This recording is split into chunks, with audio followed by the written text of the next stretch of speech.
Hallelujah, hallelujah. आज जितने खुश हैं यीशु के नाम के लिए, उसके जलाल के लिए जोरदार तालियां बजाएं। मैं पास्टर यूसुफ से दरख्वास्त करूंगी कि शुक्रगुजारी की दुआ में रहनुमाई करें।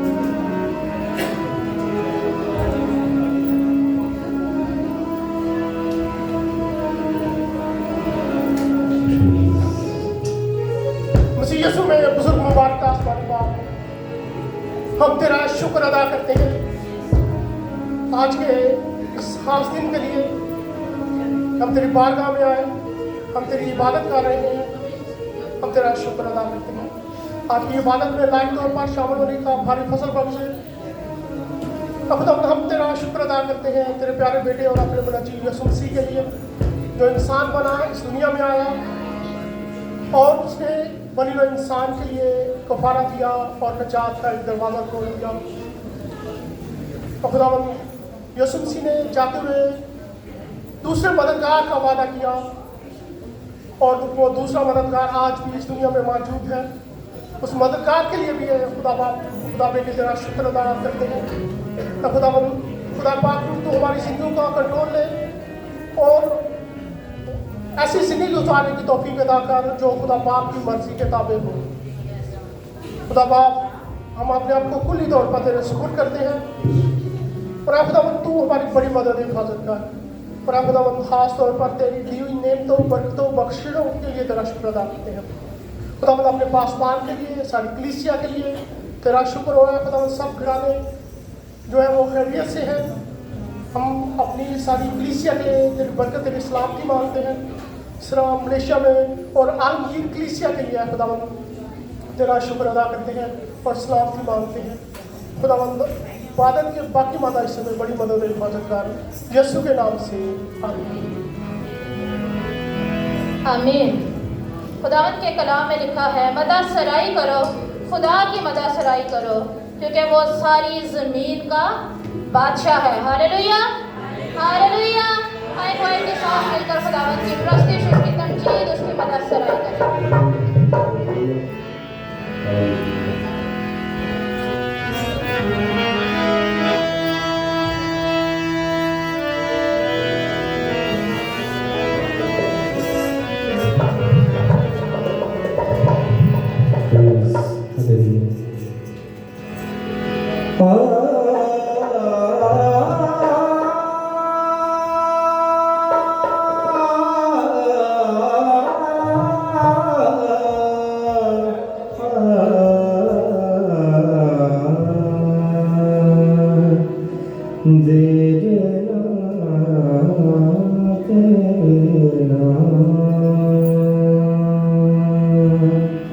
मैनू परदे रू दे नाल, मैनू परदे रू दे नाल, रू नल परदे।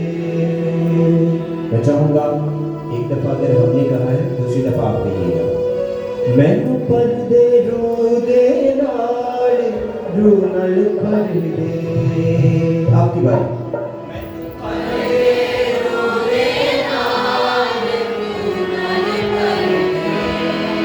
मैनू दे खुदावंद दे तू अपना डर दे, मैनू दे खुदावंद दे तू अपना डर दे। मैनू दे खुदावंद दे तू अपना डर दे, मैनू पर दे रू दे नाल, रू जो पहला भी करीदा। मैनू परदे रू दे नाल, रू नल परदे। मैं चाहता हूँ कि आज जिंदगियां खाली ना जाए। ताली के साथ 1 2 3 स्टार्ट। ताली, प्रेज हालेलुया।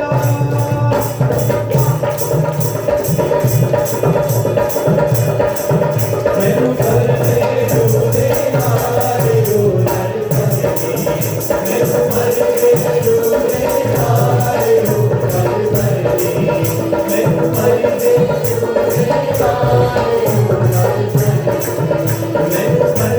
रू दे नाल, रू नल परदे। मैनू परदे रू दे नाल, रू नल परदे। मैनू दे दे तू अपना डर दे, मैनू दे खुदावंद दे तू अपना डर दे। मैनू परदे रू दे नाल, रू नल परदे। मैनू परदे रू दे नाल, रू नल परदे। तौबा देख नहीं सकता कोई भी तेरा जलाल, तौबा तौबा देख नहीं सकता कोई भी तेरा जलाल। ऐसे लड़ते तेरे लश्कर, ऐसे लड़ते तेरे लश्कर, तेरू देख जलाल, जलाल, जलाल,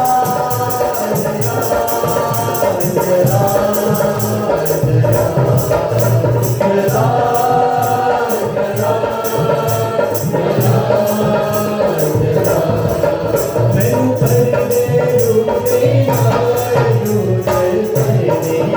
मैनू परदे रू दे नाल, रू नल परदे। रूहे पाक ना पे जमाना बड़ा सवाल वाला तेरा।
दूसरी दफा भाइयों की आवाज आएगी।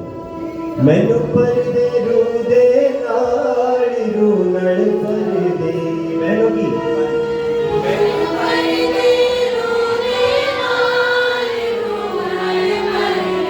अब भाइयों की बारी है। मैनू पर दे रू दे नाल रू नड़ पर दे से मैं गाऊंगा। मैनू पर दे रू दे नाल रू नड़ पर दे ओ मैनू पर दे रू दे नाल। चाहूंगा आप सब खड़े हो जाएं, आखिरी दो गीत गाएंगे और इसी के बाद फिर हम अपने आप को कलाम के लिए तैयार करेंगे। गर्मी ज़्यादा है वरना मैं थोड़ा लंबा करने वाला था।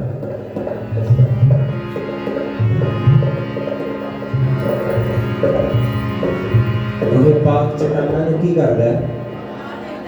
क्या करता है? रूहे पाक चट्टाना नु हिला देता है। अगे की गीत सुने।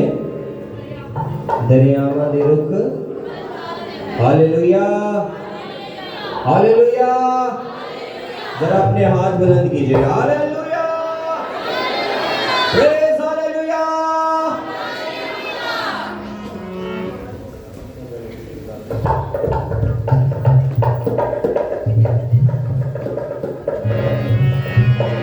Hallelujah hallelujah hallelujah hallelujah hallelujah hallelujah hallelujah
शरीरा नु कटा देता है करे आवाज़ रुक पर का देता है करे आवाज़ रुक पर का देता है hallelujah hallelujah hallelujah hallelujah hallelujah hallelujah hallelujah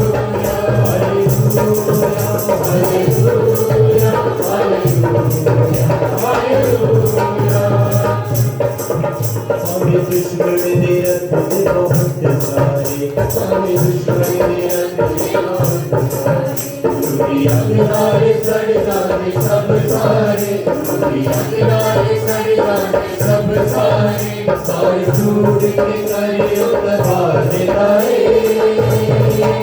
करे आवाज़ रुक पर खा देता है करे आवाज़ रुक पर खा देता है hallelujah hallelujah hallelujah hallelujah hallelujah hallelujah hallelujah hallelujah hallelujah hallelujah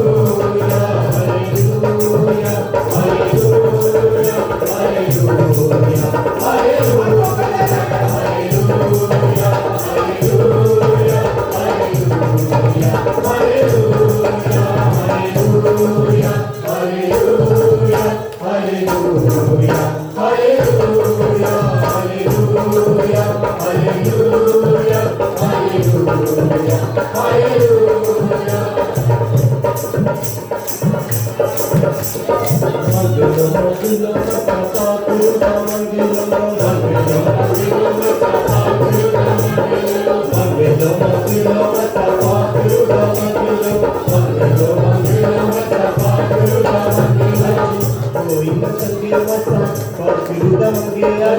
कोई न संगे मसा पागलू रंगे हनी अपना रंगे ओके रंग दो रंगे लो मसा पागलू रंगे रंगे लो मसा पागलू रंगे रंगे लो मसा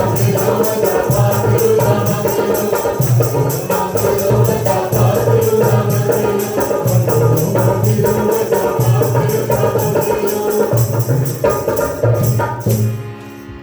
मंगो जी मान नल हरी शै मिलदी मंगो जी मान नल हरी शै मिलदी करो जेड़ी आरज़ू पूरी हुंदी दिल दी करो जेड़ी आरज़ू पूरी हुंदी दिल दी हरी जानी अज बोले दिल अपने नु खोले हरी जानी अज बोले दिल अपने नु अज यस कोणों पाक रू मंग लो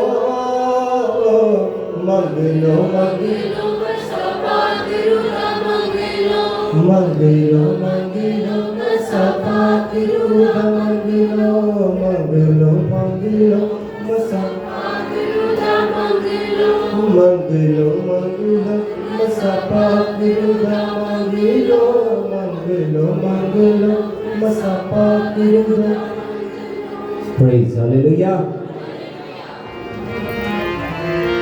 रूदी अग लगा आ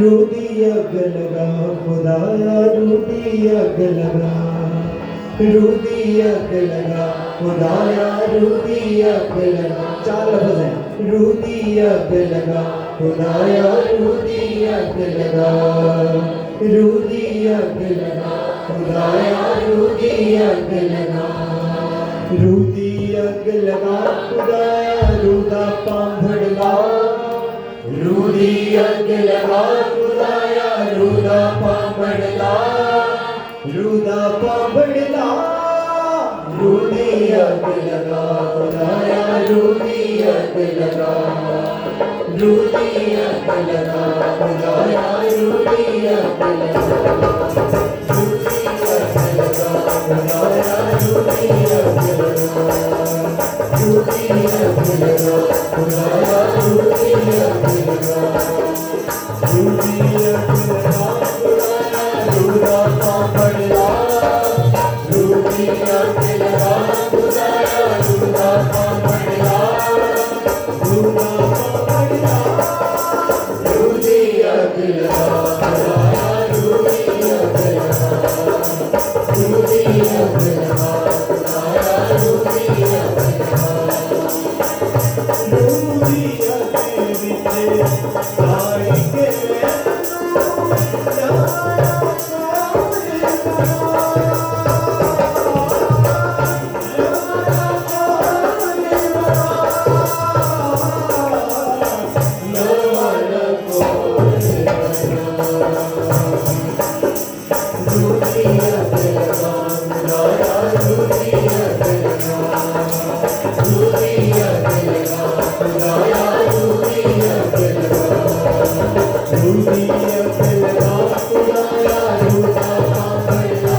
अभी मैंने कहा रूहे पाक पाराकलेटस साड़ी बदलवा। क्या कहा मैंने? रूहे पाक पाराकलेटस साड़ी बदलवा। आपको पता है पाराकलेटस का मतलब क्या है? पाराकलेटस एक ग्रीक वर्ड है जिसका मतलब है मददगार, वकील। क्योंकि खुदा यीशु मसीह ने कहा कि मैं तुम्हें यतीम नहीं छोड़ूंगा बल्कि अपनी माने तुझे मददगार भेजूंगा जो क्या है? पाक रूह। हाँ, सब कहेंगे रूहे पाक पाराकलेटस साड़ी मददनुआ, साड़ी मददनुआ, साड़ी मददनुआ। ताली के साथ गाएंगे और ये लास्ट है। रूदियत लगा खुदा रूदियत लगा, रूदियत लगा खुदा रूदियत लगा, रूदियत लगा खुदा रूदियत लगा, रूदियत लगा खुदा रूदियत लगा, रूदियत लगा खुदा रूदियत लगा, रूदियत लगा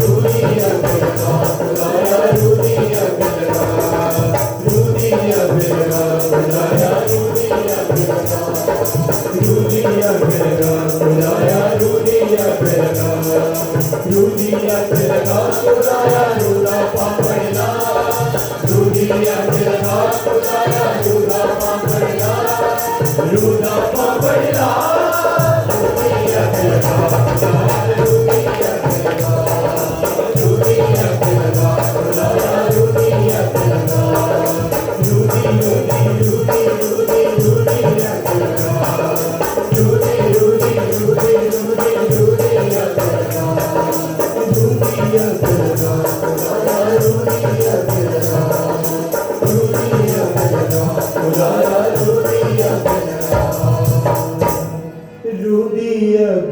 लगा खुदाया रूदी अग लगा आ आ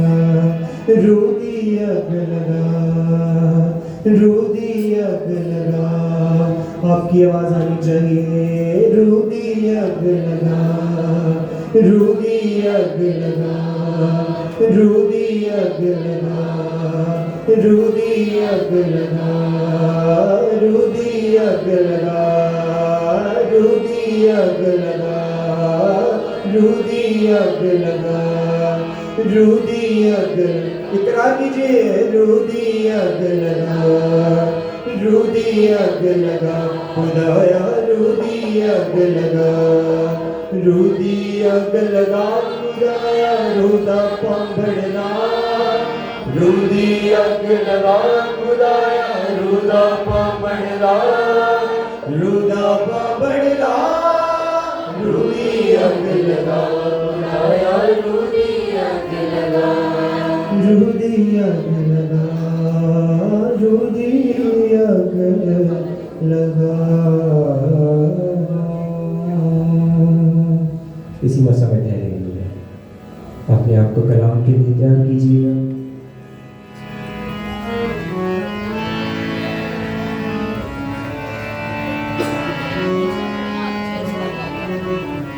आगे जगह खाली है जो लोग खड़े हैं वो काइंडली आके भी आ सकते हैं तेरे रूह से तेरे रूह से तेरे रूह से खुदा ये सारे लोग क्या तेरे रूह से तेरे रूह से तेरे रूह से खुदा बन खुदा कहिएगा एक बार फिर तेरे रूह से जो लोग पीछे खड़े हैं प्लीज आगे चेयर्स खाली हैं आगे आ जाएं ताकि पीछे आने वालों के लिए जगह बचे खाली चेयर से आगे आगे आ जाएं ये अपनी ज़ुबानों को उसके हुजूर खोलें उसके मसा को मांगे उसके फजल को उसके पाक रूह को अपनी ज़िंदगी में रिसीव करें उसकी कुदरत का बयान करें सब अपनी ज़ुबानों को उसके हुजूर खोलेंगे हो जाएगा यस हालेलुया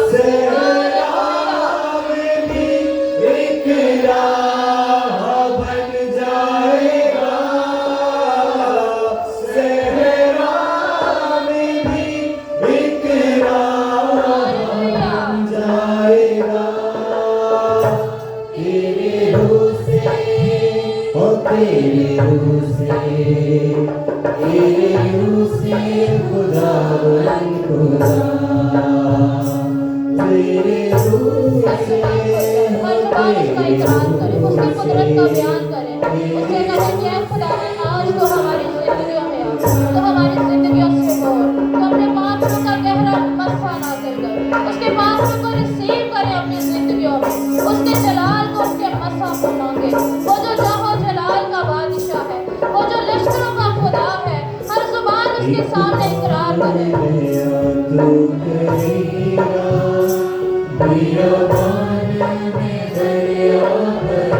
सब कहें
जैसे सुनाता बरसे बादल यूं तेरी वफा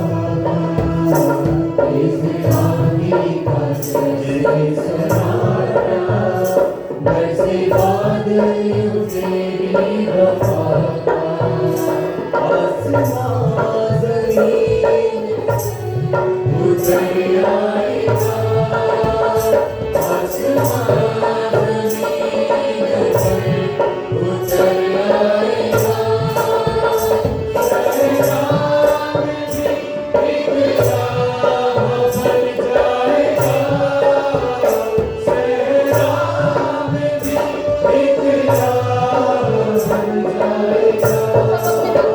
उसकी कुदरत का बयान करें। वो जो मौजूदात का खुदा है, वो जो हमारी जिंदगियों का बानी है, हमारी निजात का बानी है। सब उसकी कुदरत का बयान करें, सब उसके महफूज अपनी ज़ुबानों को खोलें। कुछ नहीं है जो मुमकिन नहीं हालेलुया, हालेलुया। कुछ नहीं है जो मुमकिन नहीं भी सामने से हट जाएगा भी सामने से हट जाएगा सहरा में भी एक राह बन जाएगा सहरा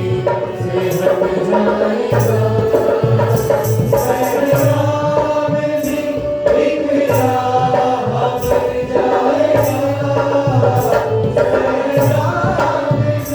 जाएगा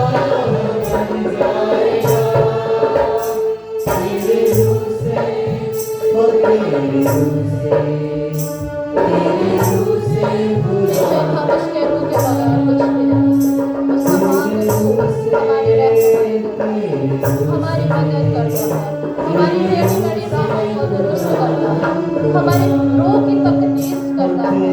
उससे कहें कि ऐ बाप हमारी, हम तेरे पाक रूह के बगैर कुछ भी नहीं है। तेरा पाक रूह हमारी जिंदगियों का बानी है, हमारा रहनुमा है, हमारी उंगली पकड़ के हमें चलना सिखाता है, हमारी राहों को तरतीब देता है, हमारी रूहों की तकदीस करता है। तेरे पाक रूह के बगैर हम कुछ भी नहीं है। तेरा फजल जो कीमती है, तेरा लहू जो कीमती है, तेरा पाक रूह जो हमारी निजात है। तूने हमारी निजात के लिए, हमारी जिंदगियों को बचाने के लिए, हमें गुनाहों की दलदल से बचाने के लिए अपना कीमती खून बहाया और तूने हमें यतीम और बेआसरा नहीं छोड़ा। तूने अपने आसमान पे उठाए जाने के बाद अपने वादे को पूरा किया। तूने हमारा मददगार भेजा, तूने अपने पाक रूह को हमारी रहनुमाई के लिए भेजा ताकि हम दोबारा गुनाहों की जिंदगी में, गुनाहों की दलदल में ना फंसे। तेरा पाक रूह हमें बचाता है, हमारी रहनुमाई करता है, हमारी तकदीस करता है। उसके जलाल को मांगे, उसके मसा को मांगे, उसके पाक रूह को मांगे, उसके पाक रूह को अपनी जिंदगियों में वेलकम करें। उससे कहें कि ऐ खुदावन, हम तेरे पाक रूह के बगैर कुछ भी नहीं है। ऐ खुदावन, हम तेरे पाक रूह के बगैर कुछ भी नहीं है। तेरा पाक रूह हमारी जिंदगियों को शाद करता है, तेरा कलाम हमारी जिंदगियों की रहनुमाई करता है। तू जो पाक है। तो जैसे मैंने आपके सामने यहाँ पर जिक्र किया कि चौथी सदी तक कलीसिया रूहानी तौर पर उन बरकत से महरूम हो चुकी थी। इसलिए आगे लिखा है कि कलीसिया में तकरीबन 1000 साल तक रूहानी नेमतों का फुकदान था, जिसकी वजह से इन चीज़ों की ज़रूरत पेश आई। और इन ईदों का मकसद ये है कि खुदा हमें फिर से बहाल करने के लिए मौका देता है। हालेलुया। क्या करता है? खुदा हमें मौका देता है। तो इसके बारे में अगर आप देखें तो हम बहुत सारी ईदों को जो है वो मनाते हैं, लेकिन ईद पेंतीकोस्त जो कि आज हमारा मैसेज है, मैं उसी तरफ आऊँगा कि कलाम मुकद्दस के मुताबिक 20वीं सदी के शुरू में खुदा ने इसकी बहाली की। हालेलुया। ईद पेंतीकोस्त कब शुरू हुआ? 20वीं सदी के शुरू में ईद पेंतीकोस्त का जिक्र जो वो किया गया, जैसे हमने अमाल की किताब उसका दूसरा बाब पढ़ा। तो यहाँ पर खुदा यीशु मसीह के शागिर्द और बहुत सारे लोग, और अगर हम इसकी 15वीं आयत में देखें तो वहां पर लिखा है कि 120 लोग जो थे वो जमा हुए। तो जब जमा हुए तो हम इस बात को जानते हैं कि जब हम खुदा की हजूरी में आ जाते हैं, उसकी प्रस्तुति करते हैं, तो खुदा का पाक रूह हमारी जिंदगियों में काम करता है। हालेलुया। आप सब खुदा के लोग हैं, आपको तजर्बा है इस बात का, क्योंकि कलाम मुकद्दस में लिखा है कि मैं जाता हूं और तुम्हारे लिए एक मददगार भेजूंगा। हालेलुया। क्या भेजूंगा? तो मददगार कौन है? ऊंची आवाज से बोले, कौन है? रूह कुद्दस। हालेलुया। तो जब रूह कुद्दस हमारी जिंदगी में आ जाता है तो हम नए हो जाते हैं। हालेलुया। तो याद रखें, जब हम लोग बैप्टाइज होते हैं, बहुत सारे लोग बैप्टाइज होने के लिए जाते हैं, ऐसे ही लाइन लगी होती है, लेकिन उनमें से कुछ लोग बैप्टाइज होते हैं और चंद दिनों के बाद वो सेम उसी लाइफ में आ जाते हैं। उनकी सोचें, उनके ख्यालात, उनके काम वहीं के वहीं रह जाते हैं। और जब उनसे पूछा जाए तो वो कहते हैं हम बैप्टाइज हैं, हम निजात याफ्ता हैं, लेकिन उन गुनाहों की दुनिया से बाहर नहीं निकले। तो याद रखें, उस बैप्टाइज होने का कोई फायदा है नहीं, बल्कि जब आप पेंटिकोस्ट तरीके के मुताबिक जब आप बैप्टाइज होते हैं तो बैप्टाइज होने के बाद आप बदल जाते हैं। हालेलुया। कैसे बदलते हैं? जब आप अपने गुनाहों का इकरार करते हैं तो फिर सब कुछ नया हो जाता है। हमारा खुदावंद हमें क्या करता है? माफ कर देता है। तो जब हम माफी मांगते हैं, अपने गुनाहों का इकरार करते हैं, फिर हम बैप्टाइज होते हैं, तो उसके बाद रूह कुद्दस हमारी जिंदगी में काम करता है। हालेलुया। खुदा यीशु मसीह ने जब उसको बैप्टाइज किया गया, यूहन्ना ने दरिया यरदन में जब उसको बैप्टाइज किया, हालांकि उसने कोई गुनाह नहीं किया था, लेकिन इसके बावजूद वो बैप्टाइज होने के लिए दरिया में, पानी में उतर आया। अब यूहन्ना एकदम देख के हैरान हो गया कि इसको क्या जरूरत है, लेकिन खुदावंद यीशु मसीह ने क्या कहा कि अब होने दे। तो उसके बाद क्या हुआ? हाँ जी, उसके बाद हुआ जब खुदा यीशु मसीह ने बपतिस्मा ले लिया, तो उसके बाद क्या हुआ? थोड़ा सा अपने आप को एक्टिव करें। आसमान खुल गया, आवाज आई, और इसके बाद भी कुछ हुआ। रूह कुद्दस। हालेलुया। तो इससे साबित होता है कि जब हम अपने गुनाहों का इकरार करते हैं, बैप्टाइज होते हैं, तो फिर रूह कुद्दस हमारी जिंदगियों में काम करता है। लेकिन शर्त यह है कि अगर हम उसको मौका देंगे तो तभी वो हमारी जिंदगियों में काम करेगा। हालेलुया। क्योंकि वो एक हमारा मददगार है। और इससे आगे अगर हम बढ़े तो जब हम बैप्टाइज हो जाते हैं, रूह कुद्दस हमारी जिंदगी में काम करता है, तो फिर खुदा हमें, आप चारों तरफ देखें, कुछ लिखा हुआ है, चारों तरफ देखें आप सब। पहला फल कौन सा है? अपने हाथ खड़े करेंगे बस, पादरियों को नहीं पूछना जी। हाँ जी। दूसरा खुशी। तीसरा हाथ खड़े करें, बोलना नहीं है, मैं खुद बोल चुन रहा हूं। आप देख लें, उन्होंने भी ना, इंतजामिया ने भी तरतीब दी है कि पता चल जाता है आप लोगों को कितना पता है। हाँ जी। तीसरा हाथ खड़ा करें बस। हालेलुया। गुड। चौथा बोलना नहीं प्लीज, अपना हाथ खड़ा करेंगे बस। चौथा क्या है?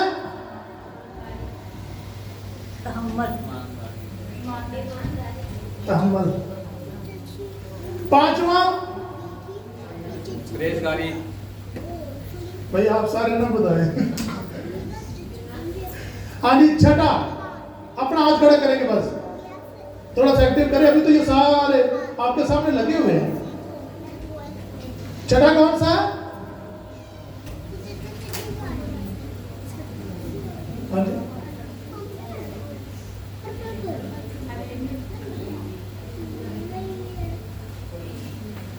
हाँ जी, छठा परहेजगारी। छठा कौन सा है? परहेजगारी। तो अगर आपसे एक दफा ये पूछ रहा हूं, दोबारा पूछूं तो समझ आ जाएगी, फिर भी आप गलती कर जाएंगे। सातवां क्या है? सातवां मेरा ख्याल इस तरफ है। सातवां कौन सा है?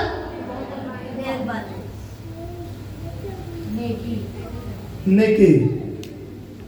आठवां भाई साहब ने भी बता दिया, ईमानदारी। और नौवां इस तरफ है, लास्ट रह गया। आपको पता है क्या होगा? इल्म। हालेलुया। तो ये बताने का मकसद ये है कि जब रूह कुद्दस आपकी जिंदगी में आ जाता है तो फिर ये रूह के फल है जो हमारी जिंदगी में आ जाते हैं। अब एक बंदा जब यीशु को कबूल कर लेता है, अपने आप को तब्दील कर लेता है, अपने आप को नया कर लेता है, तो फिर क्या होता है? उसके अंदर खुदा की मोहब्बत आ जाती है। हालेलुया।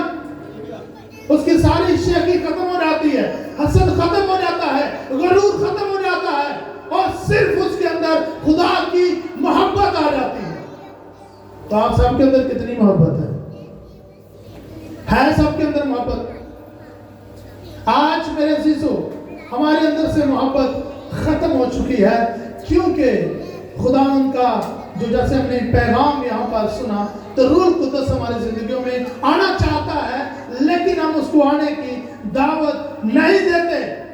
हमारे अंदर गुस्सा, गुरूर, घमंड, ऐसी सारी बातें पाई जाती हैं। अगर आपके अंदर ये फल है, अगर आपके अंदर ये नेमत है, तो फिर आपकी मोहब्बत दूसरों को नजर आनी चाहिए। हालेलुया। और खुशी भी आनी चाहिए हर वक्त। हर वक्त गुस्से से नहीं, बल्कि खुश रहने की जरूरत है।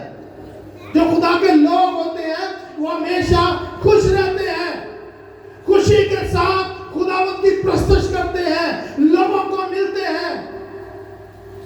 तो ये सारे फल जिनका जिक्र भी मैंने किया है, ये कब मिलेंगे? जब रूह कुद्दस आपकी जिंदगियों में काम करेगा। तो यहाँ पर कलाम मुकद्दस के मुताबिक 120 की जमात जो थी वो दुआ कर रहे थे। तो वहां पर क्या कुछ हुआ? जब रूह कुद्दस उन पर नाज़िल हुआ तो सब दुआ कर रहे थे, इधर तो नहीं देख रहे थे। अगर वो एक दूसरे को देखना शुरू कर देते तो फिर दुआ नहीं होनी थी।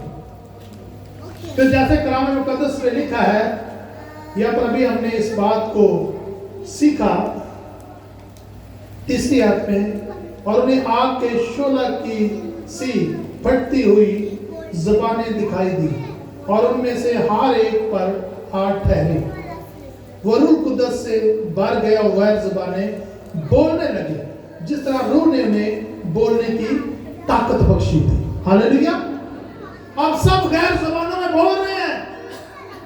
मिसाल तौर पर मैं दुआ कर रहा हूं, पास्टर यूसुफ दुआ कर रहे हैं, मुझे ऐसा लगेगा ये मेरी ज़बान बोल रहे हैं। वो सब उर्दू बोलने वाले नहीं थे, सब इंग्लिश बोलने वाले नहीं थे, अलग अलग लोग थे, हर कोई अपनी ज़बान में बोलता जा रहा था, लेकिन ऐसे गैर ज़ुबानें बोल रहे थे क्योंकि रूह कुद्दस उनकी जिंदगी में काम कर रहा था। उन्होंने ये नहीं कहा कि ये भाई कैसे बोल रहा है, मजाक नहीं उड़ाया। जैसे आज कोई गैर ज़ुबान बोलता है तो कई लोग उसका मजाक उड़ाएं, तो बड़ी गैर ज़ुबान है, मैं बोली जान रहा है, इसको बहुत गैर ज़ुबान आती है, हर किसी के सामने बोलना शुरू कर देते हैं, हम उसकी तरफ देखना शुरू कर देते हैं, उसका मजाक उड़ाते हैं।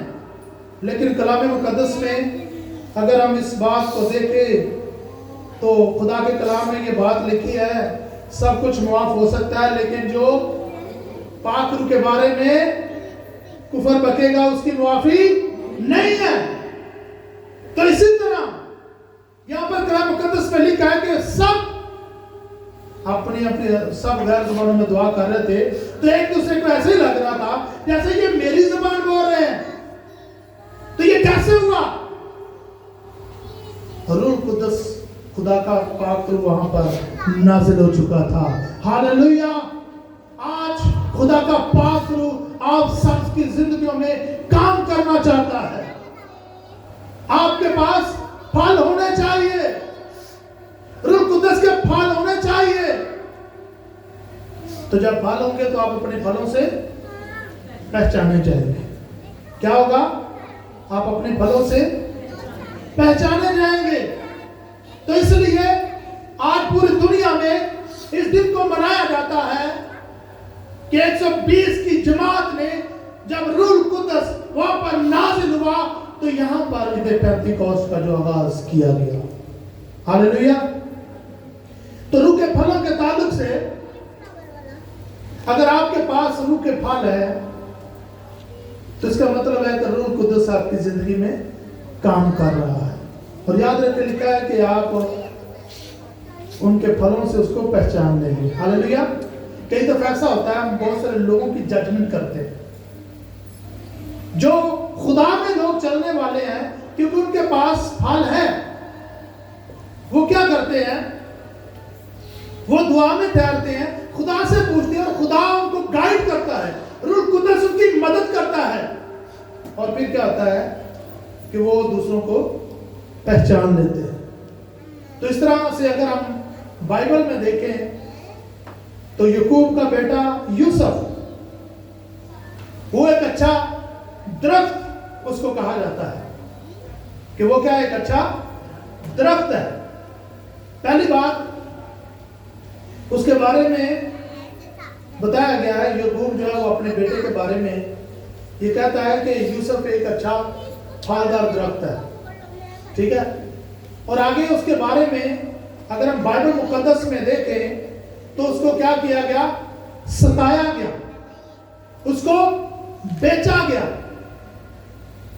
और उसके खिलाफ हसद के तीर चलाए गए और कैद में कर दिया गया, उसको मारा गया उसको। उसके बाद क्या हुआ? वो बादशाह बन गया। हालेलुया। बादशाह बन गया, उसकी शादी हो गई और यूसुफ के 2 बेटे पैदा हुए। एक का नाम उसने मुनस्सी रखा और दूसरे का नाम इफ्राहिम। मुनस्सी का मतलब है भूल जाना, कि उसने अपना सारा कुछ जो जो उसके साथ किया गया था वो सब कुछ भूल गया। इसलिए उसने अपने बेटे का नाम क्या रखा? हालेलुया। तो दूसरे का क्या नाम? इफ्राहिम। इसका मतलब है फलदार। पहली बात क्या किया उसने? सब कुछ भूल गया। आज हम सब कुछ मिल जाता है लेकिन हम पुरानी फितरत, पुरानी बातें नहीं भूलते। तो फिर हम फलदार अपने आप को कह सकते हैं। हम ये जरूर कहते हैं हम बहुत फलदार हैं, खुदा ने हमें ब्लेस किया है, किसी चीज की कमी नहीं है हमारे पास। खुदा ने परदेश में रहते हुए हमें सरफराजी दी है। तो देखना ये यहाँ पर यूसुफ जो था वो परदेश में था, वो कैद में था, उसको मारा गया, उसको सताया गया, लेकिन इसके बावजूद भी खुदा ने उसको वहां पर बादशाह बना दिया। हालेलुया। इसी तरह आज हम भी जो कि खुदावंद के सूरी में है, मुल्क मलेशिया में आकर हम खुदावंद की वर्शिप कर रहे हैं, तो हम भी क्या है? फलदार हैं। हालेलुया। हमारे फलों से लोगों को पहचानने की जरूरत है। अगर हम फलदार नहीं होंगे तो फिर लोगों के सामने क्या होगी? हमारी तारीफ होगी, फिर वो बुराइयां शेयर करना शुरू कर देंगे। लेकिन आज के दौर में तो ऐसा है, अगर आपको कोई, ये एक इंसानी फितरत है, अगर कोई फलदार शख्स है, खुदा उसे सरफराजी दे रहा है, आपके साथ वो बड़े हलीम तरीके से चल रहा है, आपके साथ वो खुदा की मोहब्बत को शेयर कर रहा है, लेकिन हम वक्ती तौर पे उससे सुनेंगे, लेकिन साथ ही उसके बारे में कमेंट करना शुरू कर देंगे, साथ ही उसके बारे में पता नहीं क्या क्या बोलना शुरू कर देंगे। इस बारे में बाइबल के मुताबिक लिखा है कि पहले तुम अपनी आंख से क्या करो, नहीं पहले शतीर कटो फिर तिनका काट सकते हो। पहले अपनी आंख से क्या करो, शतीर को निकालो, तो फिर आप अपने भाई की आंख से तिनका निकाल सकते हो। तो आज के दौर में मेरे अजीजों, हम अपनी तरफ नहीं देखते, बल्कि हम दूसरों के ऊपर उंगली उठाते हैं, दूसरों के हम जजमेंट करना शुरू कर देते हैं। तो इसका मतलब यह इससे साबित हो जाता है कि रूह कुद्दस आपकी जिंदगी में काम नहीं कर रहा, आपने उसको मौका नहीं दिया। क्योंकि कलाम मुकद्दस में तो लिखा है कि मैं जाता हूं और तुम्हारे लिए मददगार भेजूंगा। मददगार कौन है? रूह कुद्दस। तो यहां पर मेरे दोस्तों 120 की जमात जब इकट्ठे हुए तो वहां पर खुदा का पाक रूह नाज़िल हुआ। हालेलुया। तो इधर पेंतीकोस्त का मतलब क्या है? पाक रूह का नज़ूल। तो आज हमने इसके ताल्लुक से मजीद आगे देखना है। यूहन्ना उसका 14 उसकी 26 है। लेकिन मददगार यानी रूह कुद्दस जिसे बाप मेरे नाम से भेजेगा, वही तुम्हें सब बातें सिखाएगा और जो कुछ मैंने तुमसे कहा है वो सब तुम्हें याद दिलाएगा। आमीन। हालेलुया। फिर अगर हम इस बात को भी देखें जो रूह कुद्दस के बारे में मत्ती की इंजील उसका 12 बाब उसकी 31 आयत में लिखा है, जो रूह कुद्दस के बारे में कुछ कहेगा, मैं तुमसे सच कहता हूं कि आदमियों का हर गुनाह और कुफर तो माफ किया जाएगा, लेकिन रूह कुद्दस के बारे में माफी नहीं हो सकती। तो आज मेरे अजीजों, हमें खुदा में होकर आगे बढ़ना है। खुदा ने फिर से एक साल के बाद, पिछले साल भी हमने यहाँ पर इधर पेंतीकोस्त मनाया और एक बार फिर साल के बाद हमें यह मौका मिला है कि हम लोग क्या करें, अपने गुनाहों का इकरार करें और आगे बढ़ें, रूह कुद्दस को अपनी जिंदगी में आने दें। तो अगर हम चर्च में देखें तो कोई इक्का दुक्का होगा जो बैप्टाइज नहीं है, सब लोग बैप्टाइज हैं। तो आप अपनी जिंदगी में चेक करें, अगर आपने अपने गुनाहों का इकरार किया है, रूह कुद्दस आपकी जिंदगी में आ चुका है, तो फिर आज आप कहां पे खड़े हुए हैं? क्या आप रूहानी तौर पर कमजोर हैं या रूहानी तौर पर मजबूत होते जा रहे हैं? तो याद रखें, जब रूह कुद्दस हमारी जिंदगी में आ जाता है तो फिर मेरे अजीजों, इब्लीस हमारा मुकाबला नहीं कर सकता। हालेलुया। तो फिर आप इन सारी चीजों की तरफ गौर करें, इन सारे फलों की तरफ। कितने फल हैं? कितने फल हैं? आप चेक करें, सब देखें इनकी तरफ, आपकी जिंदगी में कौन सा फल नहीं है, गौर से देखें। अगर आपकी जिंदगी में कोई ऐसा फल है जो नहीं है, तो आज के बाद अपनी लाइफ को चेंज करने की कोशिश करें और खुदा को मौका दें कि वो आपकी जिंदगी में आए। हालेलुया। और जैसे ईदों का जिक्र हमें मिलता है, तो जो हम बड़े अच्छे तरीके से, जैसे कि एक रस्मी तौर पर हम इन ईदों को मनाते हैं, हमें दिल से भी अपने आप को तैयार करना है। क्या करना है? दिल से तैयार करना है। यह नहीं कि जब क्रिसमस आया, यीशु पैदा हुआ, हालेलुया, उसकी बर्थडे को बड़ी धूमधाम से मनाना है, और जो ही नया साल, और नए साल में भी हम लोग बहुत सारे प्रॉमिस करते हैं खुदा के साथ। जब क्रिसमस गुजरता है तो साथ ही 26 वाले दिन, क्रिसमस से पहले हम जितना पैसा होता है खर्च कर देते हैं। 24 तक समझो कि हमारे खर्चे के दिन होते हैं, ऐसे ही है। हमने ये लेना है, हमने वो लेना है, और बहुत सारी चीजें हम इकरार करते हैं खुदा से 24 की रात, और जब 26 आता है तो फिर कई लोग लड़ना शुरू कर देते हैं, क्योंकि पैसे खर्च हो जाते हैं। तो 26 को जेब खाली हो जाती है तो लड़ाइयाँ शुरू हो जाती हैं, फिर वहीं के वहीं खड़े हो जाते हैं। और जब नया साल आता है, हम लोग खुदा से प्रॉमिस करते हैं, खुदा ये नया साल मेरी जिंदगी में और भी बरकतों का साल आ जाए, खुदावंद मैं इस साल में ये करूंगा, मैं इस साल में वो करूंगी। तो क्या होता है उसके बाद? नया साल आता है, 5 तारीख नहीं होती, फिर वहीं के वहीं। तो इसी तरह खुदा, जैसे आज आप सब खुदा की हजूरी में आए हुए हैं, बहुत सारे लोग आज खुदा को अपनी जिंदगी में लेना चाहते हैं। बहुत सारे लोग जो रूहानी तौर पर पहले मजबूत है, वो और ज्यादा मजबूत होना चाहते हैं। तो आज आप लोग यहां पर इस ईद को मनाने के लिए नहीं खाली आए, आप अपना दिल यीशु को देने के लिए आए हैं। हालेलुया। तो इसलिए आज अपनी जिंदगियों पर गौर करें, सोचें कि मैंने इस साल में और ज्यादा बरकत पानी है, रूहानी तौर पर मजबूत होना है। अगर मेरी जिंदगी में ईमानदारी नहीं है तो आज के बाद ईमानदार बनना शुरू कर देंगे। अगर खुशी नहीं है, हर वक्त गुस्से से घर जाओ, बाहर जाओ, गुस्से ना बस, तो इन चीजों को अपनी जिंदगी से खत्म करना है। क्योंकि बाइबल कहते खुश रहो, फिर मैं कहता हूं, तो आप कितने खुश हैं? खुश है कि नहीं? अभी आप बाहर निकले, बहुत परेशान हूं, अभी तो मैंने उसके पैसे भी देने, अभी तो मैंने ये भी करना, अभी तो मैंने वो भी करना, और नहीं मेरा गुस्से ना देखा थी, मैंने माफ नहीं करना। बहुत सारी सोचें हमारी जिंदगी में आना शुरू हो जाएंगी। लेकिन बाइबल तो कहती है हर वक्त क्या करो? बिला नगा क्या करना है?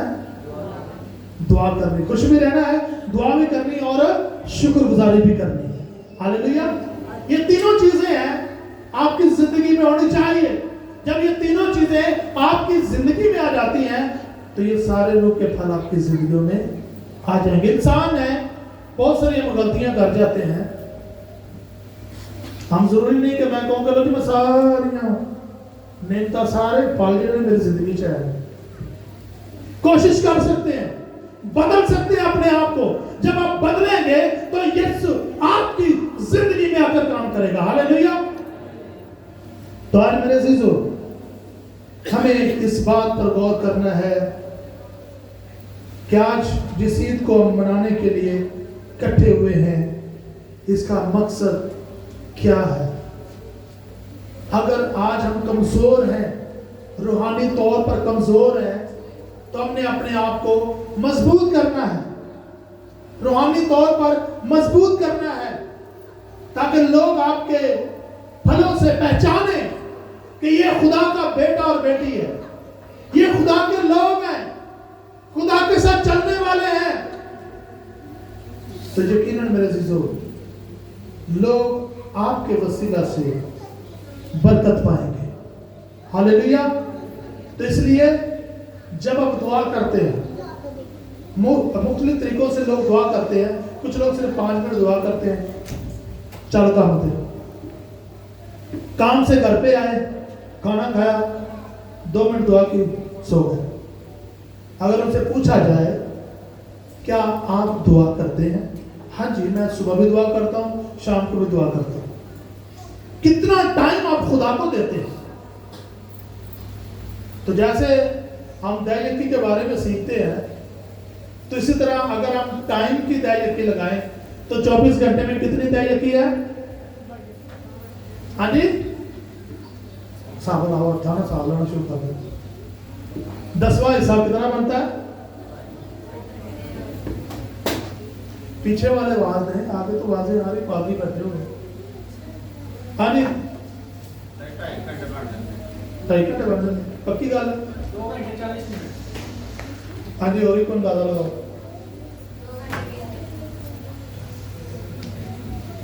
20 घंटे के कितने बन गए? 2 घंटे, और ऊपर जो 4 घंटे उसका बनाओ, कितना बनता है? 40 मिनट। तो कितना आप टाइम खुदा को देते हो? 40 मिनट देते होंगे।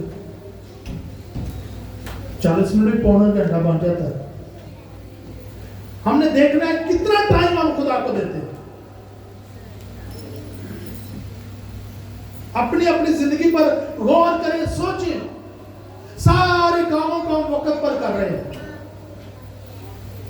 और एक बुक में पढ़ रहा था, उसके ऊपर लिखा था रोजमर्रा की रोटी। रोजमर्रा की रोटी कौन सी रोटी? स्पिरिचुअल रोटी कौन सी है? खुदा का कलाम। जब आप उसको पढ़ते हैं, वो आपकी जिस्मानी नहीं रूहानी खुराक है। आप रूहानी तौर पर मजबूत होते जाते हैं। तो इसलिए जैसे जिस्मानी तौर पर हम लोग एक दिन खाना ना खाएं तो गिरने वाले हो जाते हैं, लेकिन आजकल तो बीमारियां ऐसी फैल चुकी, बीपी का प्रॉब्लम हो जाता है, बीपी नीचे आ गया, बंदा गिर जाता है, तो फिर प्रॉब्लम हो जाती है। तो ये कौन सी खुराक है? जिस्मानी है, जिसको हम डेली खाते हैं। अगर ना खाएंगे तो हम कमजोर पड़ जाएंगे जिस्मानी तौर पर। इसी तरह रोजमर्रा की रोटी जो है, आप रूहानी तौर पर मजबूत होने के लिए खुदा के कलाम को पढ़ें। इसको हर रोज जिस्मानी जैसे खुराक आप खाते हैं, उसी तरह कलाम मुकद्दस को पढ़ें। तो आप जैसे कलाम को पढ़ते जाएंगे, आप पैदाइश से शुरू हो जाए। जो लोग खुदा के कलाम को बाकायदगी से पढ़ते हैं, और मैं इसको अक्सर देखता हूँ कि जब मैं शुरू से कलाम पढ़ना, जैसे जैसे स्टोरियाँ देखते जा रहे थे, फलां नबी ने ये किया, खुदा ने ऐसे हुक्म दिया, जैसे जैसे थकते नहीं है कि आगे बढ़ते जा रहे हैं, आगे बढ़ते जा रहे हैं। कि बंदे को ये होता है जैसे आप लोग एक ड्रामा देखते हैं, उसमें आपको नहीं पता आगे क्या होने वाला है। अपने गौर से आप इस उम्मीद से होते हैं कि जल्दी से मैं इसकी लास्ट जो है इसका एंड देखो क्या होता है। तो बाइबल मुकद्दस में जब आप कलाम को पढ़ते हैं, जैसे जैसे आप पढ़ते जाएंगे, आप और गहरे तलक से बढ़ते जाएंगे। तो अगर आप चाहते हैं रूहानी तौर पर मजबूत हो, पहली बात यह है कि आप दुआ में अपना टाइम बढ़ा दें। पहले आप 5 मिनट करते हैं, 10 मिनट करना शुरू कर दें, फिर 12 मिनट कर दें, 15 कर दें, 20 कर दें। आप एकदम से जंप नहीं कर सकते, स्टेप बाय स्टेप जाएं आगे। तो जो एक दिन 2 घंटे 3 घंटे दुआ कर ले, मिसाल तौर पे कहीं हम जब प्रेयर मीटिंग रखते हैं तो हम कहते हैं कि यहाँ पर आज हमने 1 घंटा सिर्फ दुआएं करनी है। तो अगली दफा कई लोग आते हैं तो घंटा दुआ होंगी। अब ये नहीं सोचते कि 1 घंटा दुआ हो रही है, अब हमने जाना है, हमने उससे आगे ज्यादा टाइम बढ़ाना है, हमने 1.5 घंटा दुआ करनी, 2 घंटे दुआ करनी है। तो हमने बहुत सारी ऐसी मीटिंग्स अटेंड की हैं जिसमें 24 घंटे भी दुआ करते हैं लोग। और आज इंटरनेशनल लेवल पर कुछ ऐसे लोग हैं जो 24 घंटे दुआ कर रहे हैं। कितने घंटे? 24 घंटे। और उसमें एक टीम वर्क होता है, चेन प्रेयर होती है। 2 घंटे आपने कर ली, 2 घंटे मैंने कर ली, 2 घंटे, इस तरह करके भी वो 24 घंटे करते हैं। और कुछ लोग कई कई दिन खुदा के सामने वक्त गुजारते हैं। हालेलुया। ये आपका खुदा का मामला है। आप जितने स्पिरिचुअल तौर पर ग्रोथ करना चाहते हैं, आप उतनी दुआ ज्यादा करना शुरू करें, रोजा रखें, खुदा की शुक्रगुजारी करें। तो याद रखें, रूह कुद्दस आपकी जिंदगी में काम करेगा और कभी आपको गिरने नहीं देगा। हालेलुया। तो आज मेरे अजीजों, इस ईद को मनाने का मकसद यह है कि रूह कुद्दस हमारी जिंदगियों में आना चाहिए। हालेलुया। तो जब हम बैप्टाइज हो जाते हैं और फिर दुनियावी जिंदगी गुजारना शुरू कर देते हैं, तो तो इसका मतलब ये है कि हम और भी गुनाह कर रहे हैं, और भी ज्यादा गुनाह में बढ़ते जा रहे हैं। तो मुझे एक बंदे ने मुझे कॉल की, इधर कहने लगे जी पास्टर जी बपतिस्मे कदों दे रहे हो? मैंने कहा बस अगले महीने को। पास्टर जी मैंने बपतिस्मा चाहिए। मैंने कहा ठीक है, आपको भी ले जाएंगे, लेकिन उससे पहले हमने 1 महीना क्लास करते हैं, उसको सिखाते हैं आपको। नहीं पास्टर जी वैसे तो पहले मैं ले आया सी, लेकिन कुछ रह गया सी कुछ। अच्छा, मैंने कहा क्या पहले कंप्लीट नहीं हुआ बपतिस्मा? कहने लगा नहीं पास्टर जी होता है चलावा जो बपतिस्मा देता था मैं प्रॉपर लाना चाहना PGFC चर्च में चला। तो बपतिस्मे कितने हैं? कितने हैं? एक। आप अपने ग्रहों का इकरार बार बार कर सकते हैं, लेकिन बपतिस्मा एक ही दफा होता है। हालेलुया। तो इसलिए जब आप बैप्टाइज हो जाते हैं, इंसान है, गलतियां हो जाती हैं, लेकिन आप हर रोज खुदा के सामने झुके और दुआ करें और खुदा से माफी मांगे, कलाम को पढ़ें और देखें खुदा आपकी जिंदगी में कितने बड़े काम करता है। और कभी भी रूह कुदस का मजाक ना उड़ाएं, क्योंकि बाइबल में बड़ी सख्ती के साथ कहा गया है सबकी माफी हो सकती है, लेकिन इस बात की माफी नहीं हो सकती। तो इसलिए रूह कुदस आपकी जिंदगी में आज बड़ा काम करना चाहता है। हालेलुया। तो आज मेरे अजीजों, हमने इस बात को सीख लिया है कि पूरी दुनिया में जो हम मनाते हैं इसका मतलब क्या है, और ये किसी ऑर्गेनाइजेशन का नाम नहीं है। ईद पेंटिकॉस्ट किसी ऑर्गेनाइजेशन का नाम नहीं है, जिसका मतलब है रूह कुदस का नज़ूल। हालेलुया। इसलिए मेरे अजीजों, आज हमें अपनी जिंदगी पर गौर करना है, सोचना है। अगर आज हम स्पिरिचुअल तौर पर कमजोर हैं, अपने आप को मजबूत करें, रूह कुदस को अपनी जिंदगी में काम करने दें। आप घंटों घंटों दुआ करना शुरू करें, खुदा आपसे बोलेगा, पाक रूह आपको गाइड करेगा, आपकी जिंदगी बदल जाएगी, हालात बदल जाएंगे और सब कुछ नया हो जाएगा। हालेलुया। तो इसलिए मेरे अजीजों, हमें अपनी जिंदगी पर गौर करना है, सोचना है। मैं चाहता हूं अपने कदमों पर खड़े होंगे। हालेलुया। चंद लम्हात के लिए अपनी आंखें बंद करें।